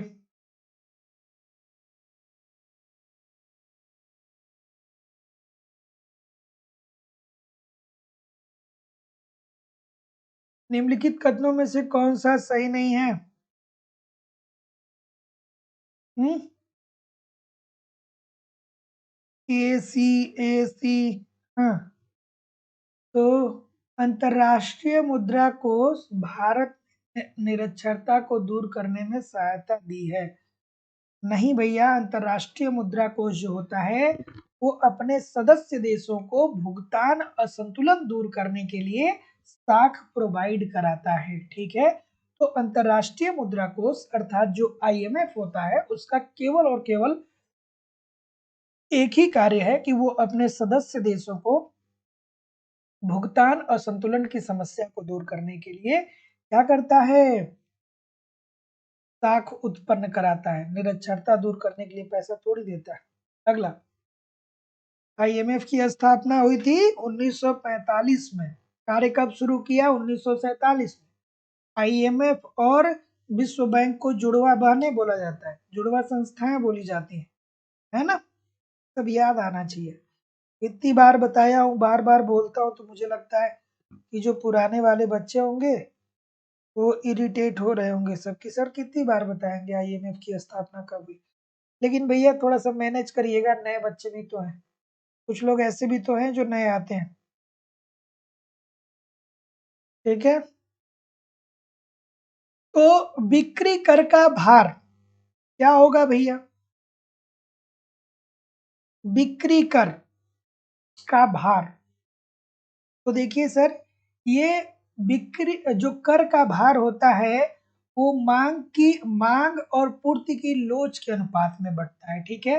तो क्रेताओं और विक्रेताओं के बीच वस्तु की मांग की लोच और पूर्ति की लोच के अनुपात में बढ़ता है। अगर जो मांग लोचदार होती है, मांग क्या होती है? लोचदार होती है, अर्थात एक उपभोक्ता उस वस्तु के जगह कोई और वस्तु इस्तेमाल कर सकता है, तो ऐसी स्थिति में कर का पूरा भार जो होगा वो कौन वहन करेगा? विक्रेता वहन करेगा। जैसे जैसे मान लीजिए कि कोई विक्रेता है जो साबुन बना रहा है, वो 10 रुपए की जगह पे अगर जो 12 रुपए का साबुन बेचने लगेगा, तो ऐसी स्थिति में क्या होगा कि जब 10 रुपए का साबुन हमें मिल रहा है तो हम 12 रुपए का क्यों खरीदेंगे? तो ऐसी स्थिति में साबुन की मांग लोचदार है, तो विक्रेता को क्या करना पड़ेगा? अगर जो गवर्नमेंट टैक्स लगाती है तो वो विक्रेता ही वहन करेगा। लेकिन अगर जो नमक हो गया, माचिस हो गया, इसकी मांग क्या है? बेलोचदार है, क्योंकि भैया जिंदगी में कुछ भी कर लीजिए, नमक का उपभोग सबको करना है, ठीक है? बेलोचदार, ठीक है? नमक नमक का उपभोग सबको करना है, तो नमक की कीमतें अगर जो 100 रुपए केजी भी हो जाएगा ना तो सभी लोग खरीदेंगे। तो ऐसी स्थिति में कर का पूरा भार किसके ऊपर पड़ेगा? क्रेता के ऊपर, क्योंकि नमक का कोई सब्स्टिट्यूट नहीं है। नमक की जगह सब्जी में चीनी डाल के सब्जी नहीं बना सकते हैं, ठीक है? तो जितने भी सी बोल रहे हैं बिल्कुल ठीक बोल रहे हैं।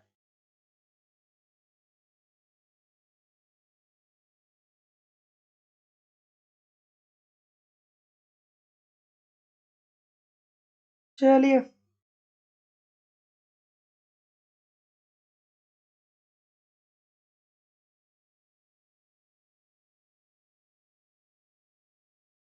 शुद्ध एकाधिकार में निहित होता है उसके उत्पाद की मांग की आड़ी लोच हो। और दोस्तों सच बताऊं, आप बहुत भाग्यशाली हैं कि आपने जिंदगी में इकोनॉमिक्स जैसे सब्जेक्ट को चूज किया है ना?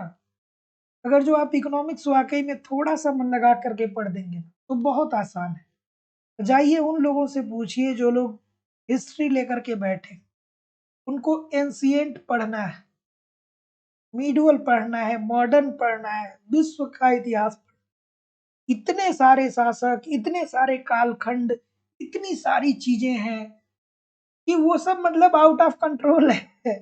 हिस्ट्री में क्या है? हिस्ट्री में बहुत मेहनत करेंगे तब जाके चीजें कंट्रोल में आ सकती। लेकिन इकोनॉमिक्स में तो यार अगर जो पूर्ण प्रतियोगिता को समझ जाइए, अपूर्ण प्रतियोगिता को समझ जाइए, अल्पाधिकार को समझ जाइए, मांग क्या होता है उसको समझ जाइए, आय, उपभोग, ठीक है, बाजार के नियम, ये छोटे छोटे टर्मिनोलॉजी को अगर जो ठीक तरीके से आप समझ जाएंगे ना दोस्त, तो बहुत आसान है, बच्चों वाली चीज है इकोनॉमिक्स, बहुत आसान सब्जेक्ट है। क्या उत्तर होगा? सी बोल रहे हैं। शून्य होती है, क्यों शून्य होती है? शुद्ध एकाधिकार में निहित होता है क्योंकि इसके उत्पाद की मांग की आड़ी लोच क्या होती है? शून्य होती है। क्यों शून्य होती है? इसलिए शून्य होती है क्योंकि जो एक शुद्ध एकाधिकारी होता है, जो जो जिस वस्तु का ये उत्पादन करता है, इस वस्तु की कोई निकट स्थापन्न वस्तुएं नहीं होती हैं। मतलब आपकी मजबूरी है कि अगर जो आपको उस वस्तु का इस्तेमाल करना है तो आप उसे खरीदेंगे ही खरीदेंगे, उसके एवज में आप कोई और वस्तु नहीं खरीद सकते हैं। मतलब इसकी कोई निकट स्थापन्न वस्तुएं नहीं होती हैं, तो उत्पाद की मांग की आड़ी लोच क्या होगी? शून्य होगी। क्यों होगी? क्योंकि इसकी कोई निकट स्थापन्य वस्तुएं नहीं होती हैं। अगला, एक होती है स्थिर लागतें और दूसरी होती है अस्थिर लागतें। बहुत बार बताया, आप लोग मुझे कमेंट करके बताइए। एक होती है स्थिर लागत और दूसरी होती है अस्थिर लागत, या जिसे हम क्या बोलते हैं, परिवर्तनशील लागत बोलते हैं। ठीक है, मौद्रिक लागत क्या होती है, मौद्रिक लागत, मौद्रिक लागत। ठीक है, या आसान भाषा में कहें तो मान लीजिए कि आप कोई काम करने जा रहे हैं, कोई नई कंपनी स्थापित करने जा रहे हैं, तो आपको लागत लगेगा ना, पैसा लगेगा ना, बिना पैसा के थोड़ी खोल पाएंगे। तो एक होती है भैया स्थिर लागत, एक होती है क्या, स्थिर लागत। स्थिर लागत में क्या आता है कि जब आप एक नई कंपनी खोलने का प्रयास करेंगे, मान लीजिए आपने सोचा कि लाओ 10 लाख रुपए है, साबुन बनाने वाली कंपनी खोल दें, तो ऐसी स्थिति में सबसे पहले आप क्या करेंगे, भूमि ढूंढेंगे कि भैया कहाँ साबुन का उत्पादन किया जाएगा। उसके बाद भूमि ढूंढ लेंगे तो फिर श्रमिकों को बुलाएंगे, फिर श्रमिकों को बुलाने के बाद क्या करेंगे, तकनीकी खरीद के लाएंगे। तो ये तो रही आपकी स्थिर लागत। उसके बाद क्या होता है, परिवर्तनशील लागत। ठीक है, परिवर्तनशील लागत, इसमें क्या होता है, जो आप खुद का श्रम दे रहे हैं, या जो आप खुद की भूमि लगा रहे हैं, या आप नई नई कोई नया नया अपग्रेड कर रहे हैं। तो स्थिर लागतें ऐसी लागतें होती हैं जिनका उत्पादन वृद्धि से कोई संबंध नहीं होता है। अर्थात ऑप्शन नंबर सी बिल्कुल ठीक हो जाएगा। स्थिर लागत ऐसी लागत होती है जिसका उत्पादन वृद्धि से कोई संबंध नहीं होता है। अर्थात अगर जो आप कोई कंपनी शुरू करने जा रहे हैं, केवल आपके पास भूमि आ जाएगा, श्रम आ जाएगा, तकनीकी आ जाएगा, तो यहीं से उत्पादन शुरू नहीं होता है, सारा खेल इसके बाद शुरू होता है ना भाई। तो ये क्या होगा, इसका उत्पादन वृद्धि से कोई संबंध नहीं होता है। अगला, चलिए अगला प्रश्न। अगला प्रश्न है सर, जो लोग भी लाइक शेयर नहीं किए हैं, सभी लोगों से निवेदन है कि आप वीडियो को लाइक और शेयर जरूर कर दिया करिए यार। इतने सारे लोग क्लास में हैं, फिर भी लाइक और शेयर की संख्या इतनी कम क्यों है भाई। फ्री का ज्ञान कारगर नहीं होता है, हमारे पूर्वज का की गए। तो अगर जो आप एक लाइक कर देंगे, एक शेयर कर देंगे, तो ये फ्री का नहीं रह जाएगा। ठीक है, कोई न कोई एफर्ट डाल रहे हैं आप, और अगर जो एफर्ट डाल रहे हैं भैया, तो आराम से पढ़िए, कोई दिक्कत नहीं है। सभी लोगों से निवेदन है कि आप कृपया करके वीडियो को लाइक करिए, थोड़ा सा शेयर भी जरूर कर दिया करिए। चलिए, क्या क्या उत्तर आ रहे हैं भाई, कि व्यष्टि आर्थिक अध्ययन करता है कि एक स्वतंत्र साहसो उद्यमी अर्थव्यवस्था किस प्रकार निर्धारित करता है। बच्चों वाला प्रश्न है, बहुत बड़े बड़े लोग इस प्रश्न को गलत कर देंगे, मुझे पता है।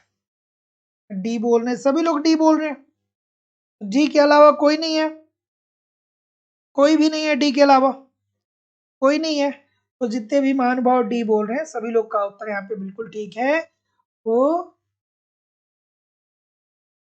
वस्तुओं के मूल्य, सेवाओं के मूल्य, आर्थिक संसाधनों के मूल्य। ठीक है, तो व्यष्टि अर्थशास्त्र क्या करता है, एक यूनिट का अध्ययन करता है, किसी एक इकाई का अध्ययन करता है। जैसे वस्तु का मूल्य, ये क्या है, एक यूनिट का अध्ययन है। सेवाओं का मूल्य किसी एक यूनिट का अध्ययन है। आर्थिक संसाधनों का मूल्य किसी एक यूनिट का अध्ययन है।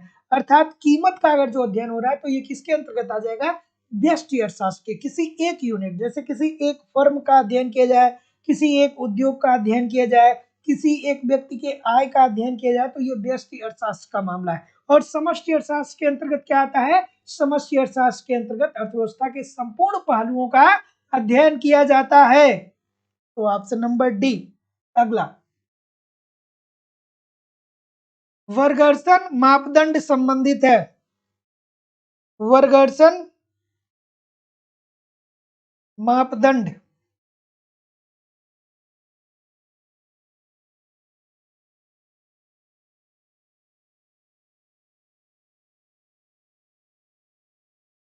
चलिए भाई,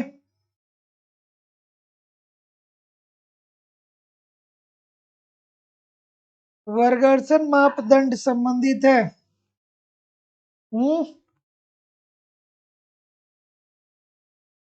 तो जितने भी लोग क्या बोल रहे हैं, ये बोल रहे हैं सभी लोग ये बोल रहे हैं,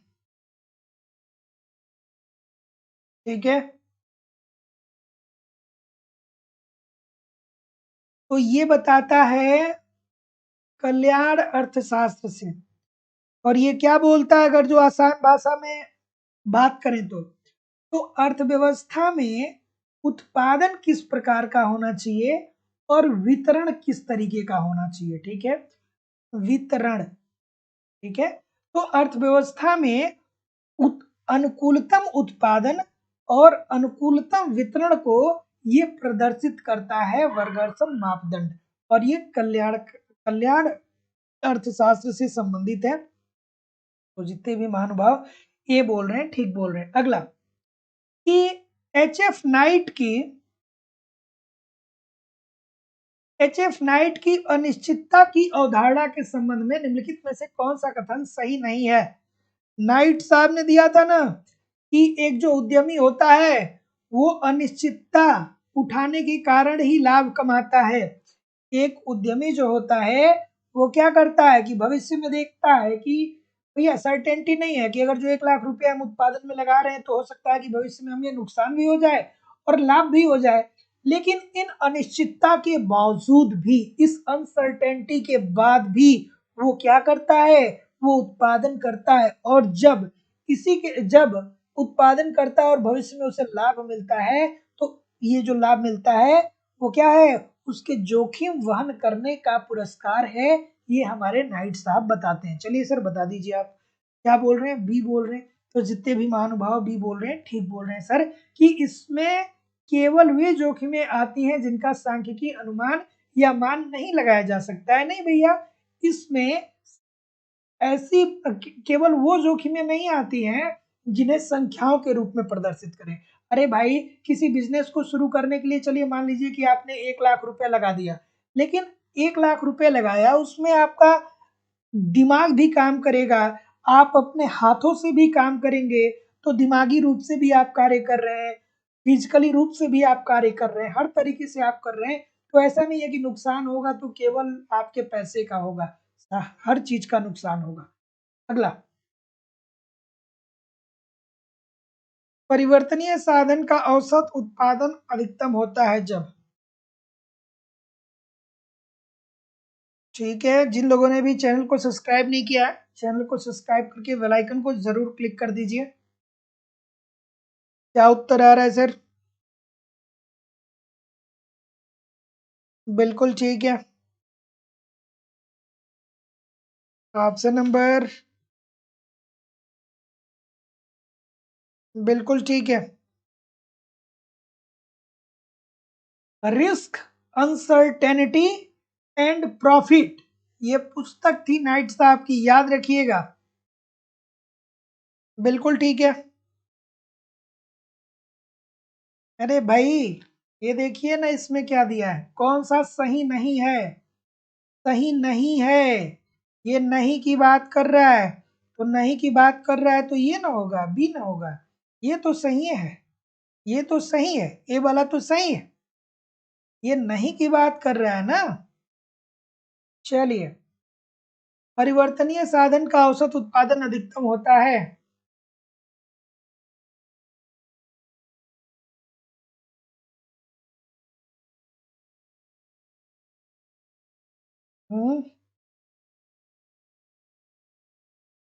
ऑप्शन नंबर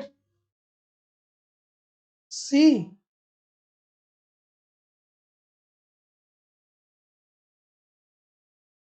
क्या बोल रहे हैं?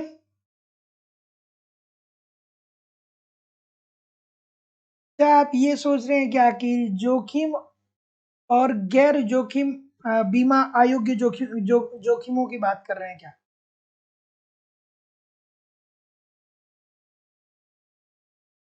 देखिए, जो उसमें बेहतर उत्तर होगा वो बी ही होगा। चलिए आगे बढ़ते हैं कि परिवर्तनीय साधन का औसत उत्पादन अधिकतम होता है। तो जैसा कि मैं देख पा रहा हूँ आप क्या बोल रहे हैं, तो जितने लोग भी ऑप्शन नंबर क्या बोल रहे हैं, सी बोल रहे हैं। तो जितने लोग भी सी बोल रहे हैं सभी लोग का उत्तर ठीक है कि जहां मूल बिंदु से गुजरने वाली रेखा कुल उत्पाद स्पर्श को कुल उत्पाद वक्र को क्या करती है, स्पर्श करती है। तो जितने लोग भी ऑप्शन नंबर क्या बोल रहे हैं, सी बोल रहे हैं, बिल्कुल ठीक बोल रहे हैं, बिल्कुल ठीक है, बिल्कुल। ये क्या होती है, यही तो पहली अवस्था का अंतिम बिंदु होता है, यही तो पहली अवस्था का अंतिम बिंदु होता है। अब अगर जो आप कॉन्सेप्ट पढ़े होंगे तो समझ पा रहे होंगे, नहीं पढ़े हैं तो कॉन्सेप्ट पढ़िए भैया, जरूरी है कॉन्सेप्ट पढ़ना, है ना। अगला प्रश्न है कि सीमांत उपयोगिता के विचार को विकसित किसने किया। सीमांत उपयोगिता के विचार को सर्वप्रथम किसने दिया था भाई, कमेंट करके बताइए। बिल्कुल ठीक है, सीमांत उपयोगिता के विचार को सर्वप्रथम किस अर्थशास्त्री के द्वारा दिया गया था। और यहाँ पे कह रहा है सर जी विकसित किसने किया। बिल्कुल ठीक है, तो विकसित की बात बोल रहा है सर, विकसित की बात बोल रहा है, बिल्कुल। तो जितने भी महानुभाव क्या बोलेंगे, डी बोलेंगे, सभी लोग का उत्तर ठीक है। देखिए सर्वप्रथम किसने दिया था, सीमांत उपयोगिता का नियम किसने दिया था सर्वप्रथम, कमेंट करके बताइए। लेकिन विकसित करने का जो श्रेय जाता है वो मार्शल साहब को जाता है। और क्या कहे थे मार्शल साहब, कहे थे कि देखिए सर जी हम क्या कर सकते हैं, उपयोगिता को संख्यात्मक रूप में माप सकते हैं। उपयोगिता क्या है, संख्यात्मक रूप से मापी जा सकती है। तो जितने लोग भी डी बोल रहे हैं बिल्कुल ठीक है। और सीमांत उपयोगिता का विचार सर्वप्रथम जो विकसित किया था वो जेवेंस के द्वारा विकसित किया गया था। अगला, निम्नलिखित वक्रों में से कौन सा सामान्यतः यू आकार का होता है।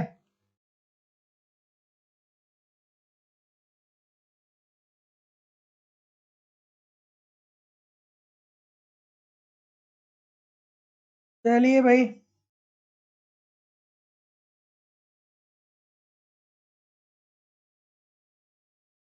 हाँ क्या उत्तर आ रहा है बताइए।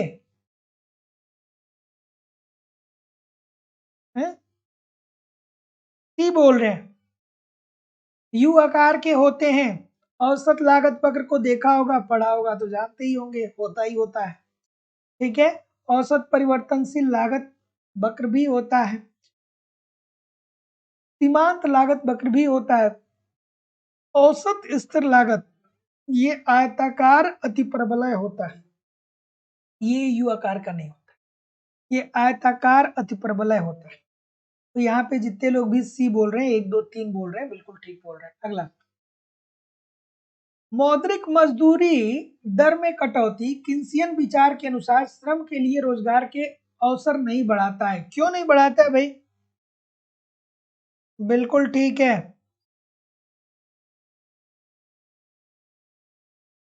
और देखिए एक सीधी सीधी बात बोलूंगा कि आप जिंदगी के उस मोड़ पे खड़े हैं ना, जहाँ पे अगर जो आपने थोड़ा सा संघर्ष कर दिया, प्रयास कर दिया, तो जिंदगी में सब कुछ मिल जाएगा। और अगर जो ये 2 साल 4 साल 5 साल अगर जो ऐसे ही बिता दिए ना, तो फिर जिंदगी में कुछ नहीं मिलने वाला है। फिर जिंदगी के हर मोड़ पे आपको कंप्रोमाइज ही करना पड़ेगा।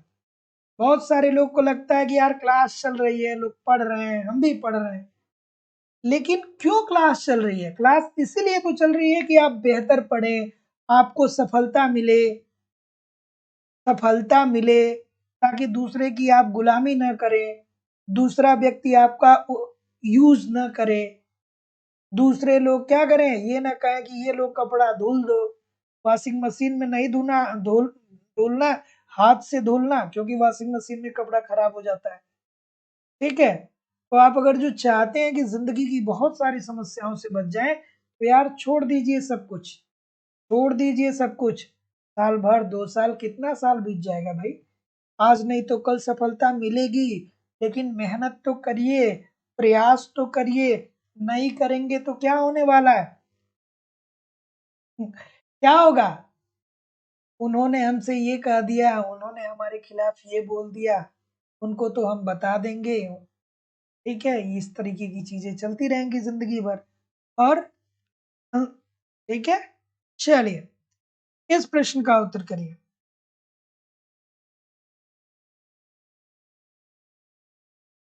अब देखिए जिंदगी इम्तहान लेती है, अब जैसे लग रहा है कि इम्तिहान की घड़ी आ गई है, एक दो लोग ब्लैक होंगे मुझे लग रहा है।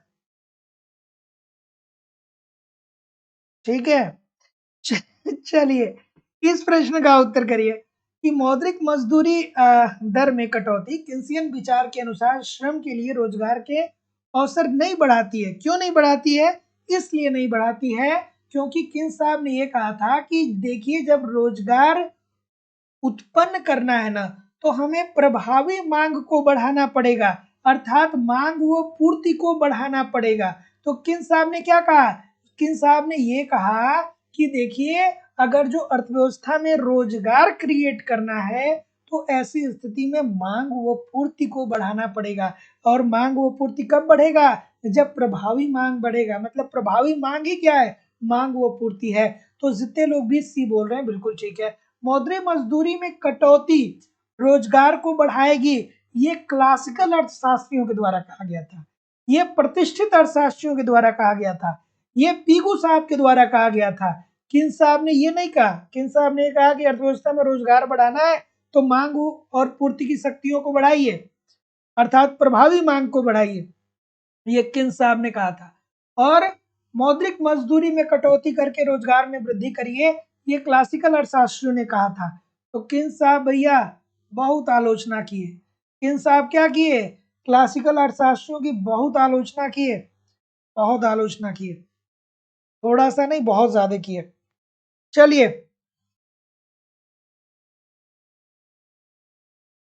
क्या उत्तर होगा भाई?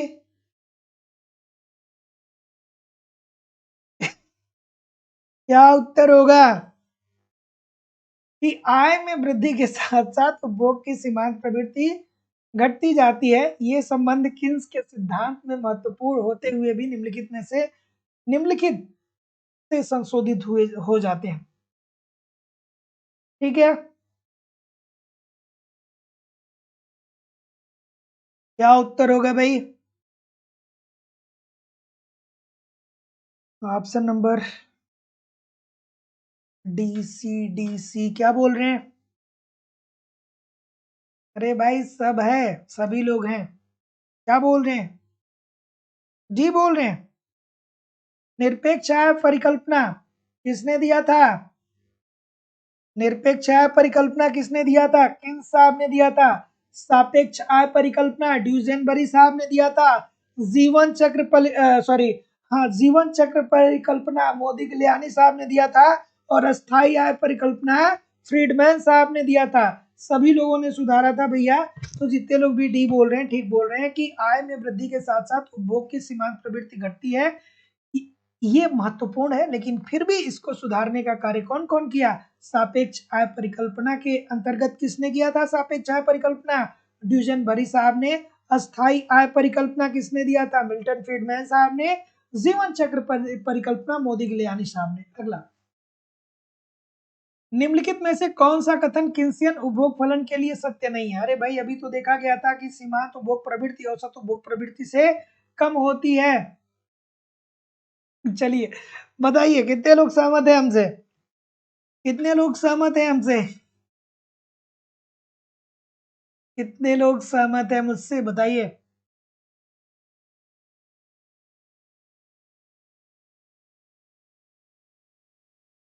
ठीक है, तो जितने लोग भी ऑप्शन नंबर सी बोलेंगे, सभी लोग का उत्तर ठीक हो जाएगा, क्योंकि यहाँ पे पूछ रहा है सत्य नहीं है। तो सीमांत उपभोग प्रवृत्ति औसत उपभोग प्रवृत्ति से क्या होती है? अधिक होती है, ये बात सत्य नहीं है। तो जितने लोग भी ऑप्शन नंबर यहाँ पे क्या बोल रहे हैं? सी बोल रहे हैं ना। तो जितने लोग भी सी बोल रहे हैं, सभी लोग का उत्तर यहाँ पे बिल्कुल ठीक हो जाएगा। अगला, कि क्लासिकीय समष्टि अर्थशास्त्र में जो चर आय को उपभोग और बचत में विभाजित करता है वो कौन सा है? चलिए बताइए, अच्छा सा प्रश्न है।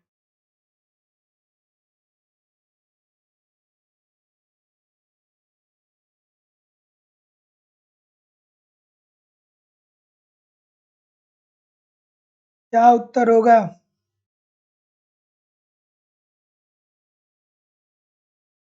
क्लासिकल अर्थशास्त्रियों ने क्या कहा? क्या कहा? कहा ना कि व्यक्ति की जो आय होती है वो किसके द्वारा निर्धारित होती है? कमेंट करके बताइए। बिल्कुल ठीक है।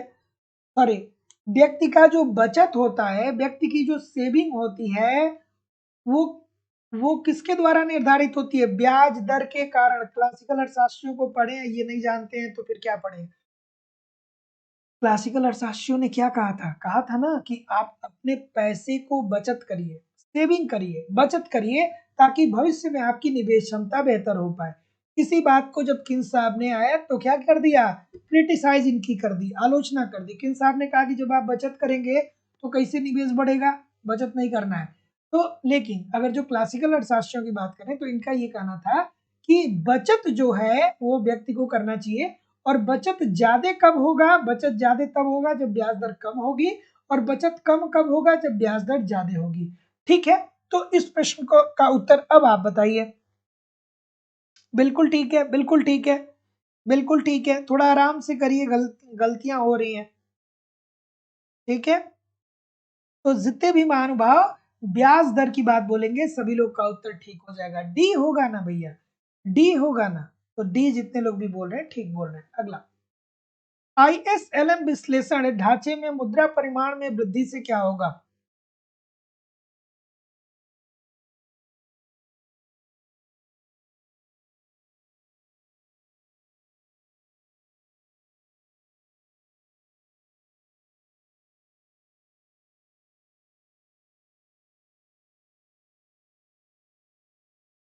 चलिए, तो जितने लोग भी क्या बोल रहे हैं, जितने लोग भी यहाँ पे डी बोल रहे हैं कि एलएम वक्र को दाई, एलएम वक्र दाई और खिसक जाएगा, सभी लोग का उत्तर ठीक है। देखिए, आईएसएलएम वक्र पढ़ना आपको जरूरी है। अगर जो आप ठीक तरीके से आईएसएलएम वक्र नहीं पढ़े हैं तो फिर पढ़िए। ये सारे कॉन्सेप्ट पढ़ने जरूरी है। अगर जो कॉन्सेप्ट नहीं क्लियर है तो चीजें आपकी क्या होने वाली है? बहुत बेहतर नहीं होने वाली है। अगला प्रश्न ये रहा कि निम्न आय वाले देशों में प्रदर्शन प्रभाव आयात की मांगों में वृद्धि करता है, ये विचार किस अर्थशास्त्री के द्वारा दिया गया? बढ़िया सा प्रश्न है भाई, बिल्कुल ठीक है, अच्छा सा प्रश्न है। क्या बोल रहे हैं?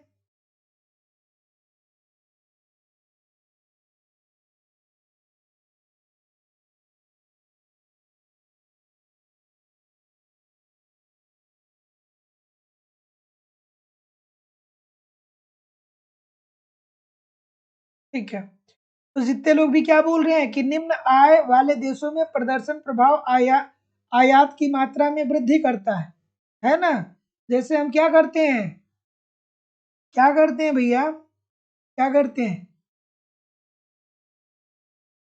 इनकम कुछ नहीं है, लेकिन दूसरे के पैसा से क्या करना है? रोलेक्स घड़ी पहनना है। दूसरे के पैसे से क्या करना है? आईफोन का इस्तेमाल करना है। दूसरे के पैसे से विदेशी वस्तुओं का इस्तेमाल करना है, विदेशी कपड़े का इस्तेमाल करना है। क्यों? क्योंकि हमको ये दिखाना है कि हम अमीर हैं। ठीक है, तो ये क्या कर रहा है कि आप दिखावा के चक्कर में, प्रदर्शन करने के कारण आप दिखाना चाहते हैं कि हम भैया रोलेक्स की घड़ी पहने हैं, हम बढ़िया कंपनी ब्लैकबेरी का कपड़ा पहने हैं। ठीक है, हम बहुत अच्छे अच्छे मतलब हम क्या कर रहे हैं? हम आईफोन का इस्तेमाल कर रहे हैं, और ये सारा काम तो आप कर रहे हैं। लेकिन अगर जो पैसा आप अगर जो कहीं निवेश किए होते तो हो सकता कि आपको उससे कुछ लाभ मिलता, लेकिन आप प्रदर्शन के चक्कर में सारा पैसा क्या कर दिया? खराब कर दिया। चलिए, कमेंट करके बताइए कि कितने प्रतिशत प्रश्न आपके सही हुए, और जिन लोगों ने भी अभी तक चैनल को सब्सक्राइब नहीं किया है, चैनल को सब्सक्राइब करके बेल आइकन को जरूर क्लिक कर लीजिए। आपकी इकोनॉमिक्स की दूसरी क्लास दोस्तों लाइव स्टडी हब आपके मोबाइल एप्लीकेशन पे होती है। यहाँ पे आपको इकोनॉमिक्स के सारे कॉन्सेप्ट पढ़ाए जाते हैं, सिंपल, सटीक और साधारण भाषा में। आपके सिलेबस के अनुसार अलग अलग परीक्षाओं के लिए अलग अलग बैच चल रहे हैं। अलग अलग बैचेज में आपके सिलेबस के अनुसार सारी चीजें पढ़ाई जा रही हैं। बस आप ईमानदारी से एप्लीकेशन पे सारे कॉन्सेप्ट को पढ़ते रहिए, साथ ही साथ कंप्लीट आपको नोट्स दिया जा रहा है। नोट्स के माध्यम से अपना रिवीजन करते रहिए। फिर आपको मैं टेस्ट सीरीज भी दे रहा हूँ, समय समय पे टेस्ट दीजिए, अपना इवेल्युएशन करिए कि आपकी तैयारी कैसी चल रही है, आपके एग्जाम में किस प्रकार के प्रश्न पूछे जा रहे हैं, प्रीवियस ईयर के क्वेश्चन पेपर और करंट सब कुछ प्रोवाइड कराया जा रहा है। बस आप ईमानदारी से एप्लीकेशन पे लगे रहिए, यूट्यूब पे प्रैक्टिस करते रहिए। कहीं भी इधर उधर से कुछ भी आपको कलेक्ट करने की जरूरत नहीं होगी, ये मेरी जिम्मेदारी है दोस्तों। तो हमारी जो क्लासेस चल रही हैं वो सारे एग्जाम के लिए अवेलेबल हैं। उत्तर प्रदेश टीजीटी पीजीटी की बात करें, मध्य प्रदेश स्टेट की बात करें, मध्य प्रदेश सेट की बात करें, यूजीसी नेट की बात करें, झारखंड टीजीटी पीजीटी की बात करें, बिहार टीजीटी टीजीटी पीजीटी की बात करें, LT grade, GIC lecturer, UGC net, Uttarakhand LT, Uttarakhand lecture, सबका बैच अलग अलग है। अलग अलग बैच में सारी क्लासेस हो रही हैं। लाइफ टाइम की वैलिडिटी के साथ आपको कोर्स मिलता है। इनमें से एक बार अगर जो कोर्स को आप परचेज कर सकते हैं तो आप हमारे साथ तब तक बने रहेंगे जब तक कि आपका सिलेक्शन नहीं हो जाता है।